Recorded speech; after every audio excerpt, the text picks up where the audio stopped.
A major showdown was supposed to happen at the prestigious Oxford Union.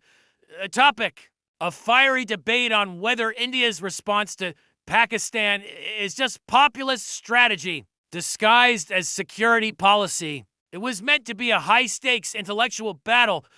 What actually happened was a complete fiasco, ending in public finger-pointing and accusations of sabotage. Well, let's break down this incredible story. Indian lawyer J. Sai Deepak, who was set to speak for the motion, has come out with a detailed account on social media, and it's explosive. He claims the entire event was a deliberate Pakistani gambit to avoid the debate altogether.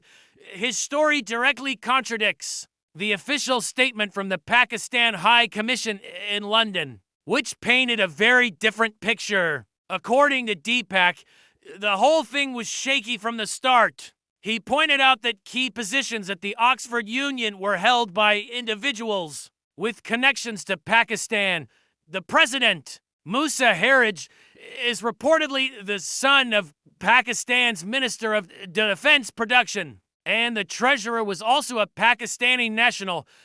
Has already set a strange tone for a debate focused on India-Pakistan relations. Then things got even more complicated.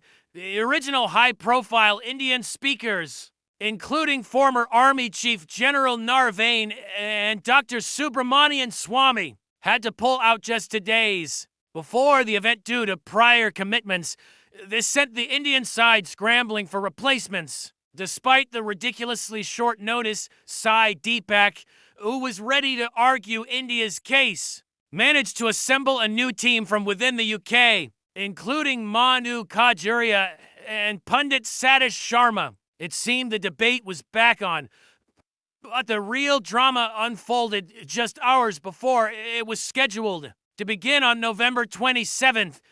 Deepak says he received a call at 3:13 p.m. The person on the line told him that the Pakistani delegation, which included big names like former Foreign Minister Hainar Rabbani Kar and Defense Minister Khawaya Asif, hadn't even landed in London yet. Hearing this, the Indian team, who were on their way, decided to abandon their journey to Oxford. It seemed pointless to go if the other side wasn't even in the country. But here's the twist. The situation quickly turned into what Deepak described as a farce. He claims he later received confirmation that the Pakistani delegation had, in fact, landed and was already checked into a hotel right there in Oxford. This revelation led him to launch a blistering attack, accusing the Pakistani side of deserting the battlefield even before the battle begins. He suggested they simply didn't have the courage to face a live, unscripted debate on their own policies and actions.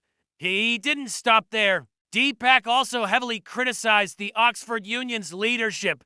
He accused them of allowing their prestigious institution to be dragged in the muck and used it as a mouthpiece for the Pakistan High Commission. He felt the union failed to manage the event properly and allowed one side to manipulate the situation entirely. The controversy didn't go unnoticed back in India. Shiv Sena leader Priyanka Chaturvedi chimed in on X, formerly Twitter, taking a sharp dig at the Pakistani side. She wrote, "Pakistan is crying again over an Oxford Union debate. This is for the record. Once again, they have proved to be liars. Expecting any better from them was not even on my list.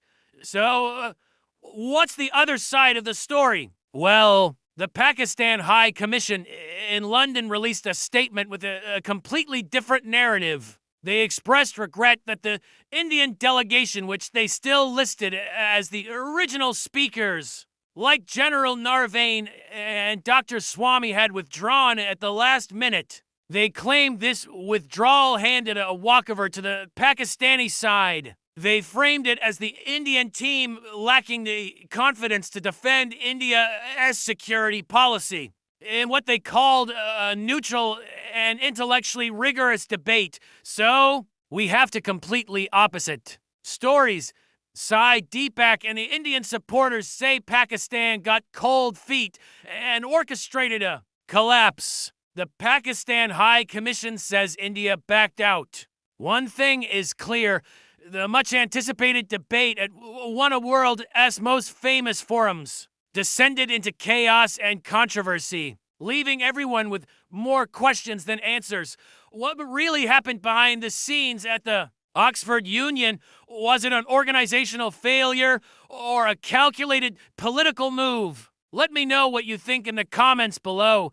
Thanks for watching. If you found this breakdown interesting, don't forget to like this video and subscribe for more in-depth analysis of major events. See you next time.